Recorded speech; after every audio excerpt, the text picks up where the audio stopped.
Bismillahirrahmanirrahim. Assalamualaikum warahmatullahi wabarakatuh. Alhamdulillahirrabbilalamin. Amma ba'du. Sini saya akan membahas tentang sejarah perkembangan tafsir di Iran, di mana negara Iran ini geografisnya terletak di antara dua laut. Pada bagian barat berbatasan dengan Irak dan Turki, dan arah selatan berbatasan dengan Arab Saudi dan juga Laut Persia. Arab Utara berbatasan dengan Laut Kaspia, dan Turkmenistan. Arab Timur berbatasan dengan Afghanistan dan Pakistan.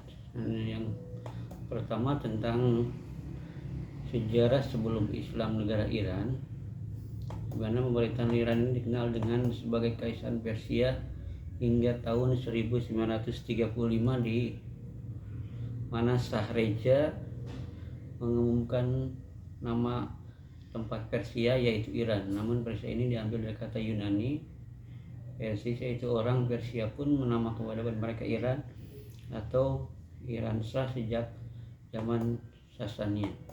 Nama Persia ini diambil dari kata Pars dalam bahasa Persia. Menurut bahasa negara-negara Eropa menamakan Iran sebagai Persia. Ini karena negara Iran atau tanah Iran ini, negara-negara sekitarnya adalah panggung peradaban Kaisaran lama Persia. Nama Iran ini mulai digunakan pada tahun 1935 saat Syekh Reza Pahlavi, Raja Iran, meminta agar masyarakat Indonesia menggunakan istilah Iran. Istilah ini berarti bumi Arya.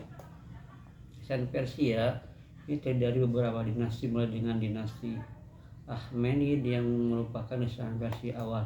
Pemerintah ini didirikan oleh Cyrus Agung, di mana dia menyatukan pemerintah kecil. Kemudian yang kedua adalah kedatangan Islam.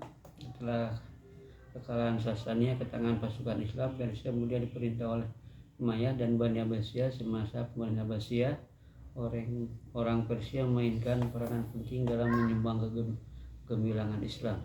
Setelah pemerintahan Abbasiyah, Persia mulai mencapai kemerdekaan dengan mendirikan sebuah pemerintah, dimulai dengan Tohiriyah dan disusul dengan Safariyah, Giyariyah dan Samaniyah. Pemerintahan Wahidah mulai memakai gelar Shah yang merupakan warisan Sasania. Kemudian pada zaman pertengahan, dinasti pemerintahan Persia ini adalah keturunan bangsa Turki, Asia Tengah. Pada mulanya hanya tentara budak dan zaman Abbasiyah. Pemerintahan kecil mulai naik di seluruh Iran. Lain yang utama ialah Riyah, Khorasan, Safaria dan Sistan, dan Samaria di Bukhara. Persia kemudian diserang dan ditaklukkan oleh pasukan Turki Utsmani, yaitu tentara Saljuk dari Amudarya. Pemimpin mereka Turil kemudian diambil sebuah jubah.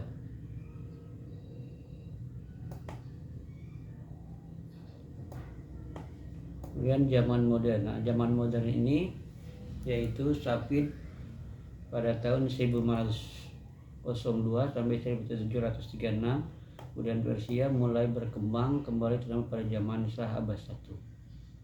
Selepas era Safavid, kemudian diperintah oleh Wang Sajjad, Qajar, dan akhirnya Pahlavi. Pada kurun ke-17, negara-negara mulai menjelajah Iran dan menampakkan pengaruh mereka di sana. Akibatnya Iran mulai kehilangan wilayah kepada negara-negara ini, menyusul perjanjian perdamaian serta perjanjian Kermanshah dan perjanjian Golestan. Kemudian revolusi Islam Iran. Setelah berbulan lamanya protes dilancarkan terhadap pemerintahan Shah Muhammad, pada 16 Januari 1979 ia dipaksa melarikan diri ke Mesir, mengakhiri dinasti Pahlavi. Selepas itu Iran melihat dalam kancah domestik yang menyaksikan persengketaan di antara pendukung Iran dan pendukung kerajaan minta warisan Shah Muhammad harus itu kembali. Itulah yang pencetus revolusi Iran. Dia melantik Mehdi Pajangan sebagai Perdana Menteri baru di Iran. Ia ingatkan Iran terbagi pada dua, pemerintahan revolusi dan pemerintahan sementara. Namun begitu pemerintahan Iran kalah adalah persaingan merebut kuasa saat pihak komunis Iran menyatakan netral. Pada perkembangannya di Iran ini, masa perkembangan satu, fase para imam pada abad ke-1 sampai ke-3 Hijriah. Yang kedua, fase Ghaibiyah pada abad ke-4 Hijriah sampai dengan sekarang. Pada fase imam ke-1 yaitu tafsir, yang ini muncul setelah wafatnya imam yang pertama yaitu Ali bin Abi Thalib, wafat pada tahun 40. Kemudian ada Abbas seperti Sa'id bin Nabi Jabair, kemudian juga dengan tokoh-tokoh setelahnya seperti itu, seperti Abu Hamzah, bahkan sahabat dari 4 imam Ahlul Bait. Kemudian tafsir yang ditulis oleh Abu Hamzah, tafsir yang tidak utuh dengan sampai dengan 30 juz.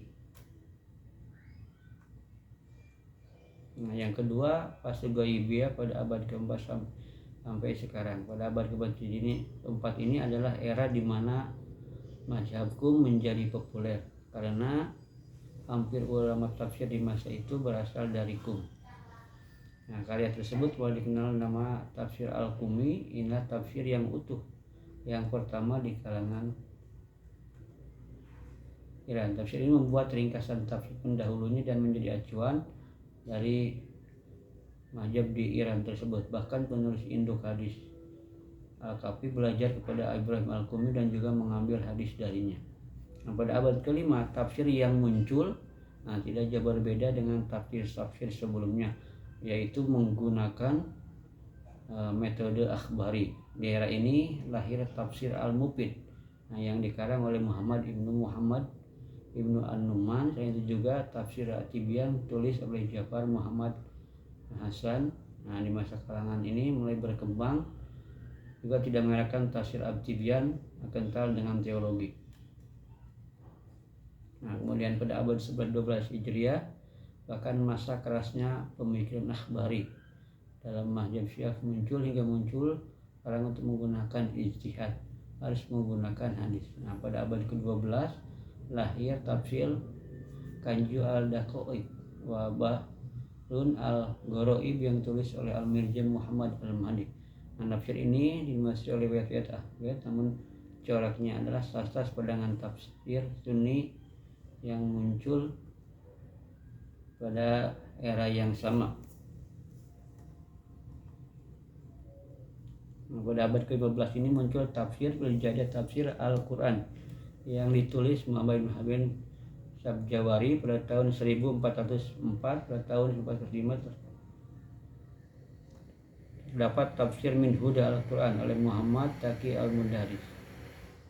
Kemudian ini tafsir-tafsirnya. Yang pertama tafsir Al-Qumi, kemudian yang kedua tafsir Ayyasi, yang ketiga tafsir Tibyan, kemudian tafsir Malma, kemudian tafsir As-Sofi, kemudian tafsir Al-Mizan. Ini tafsir Al-Qumi.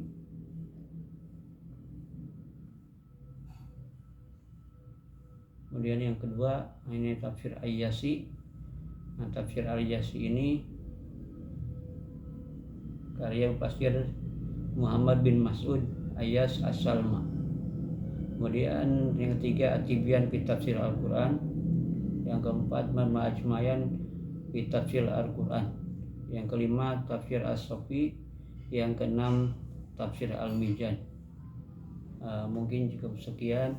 Assalamualaikum warahmatullahi wabarakatuh.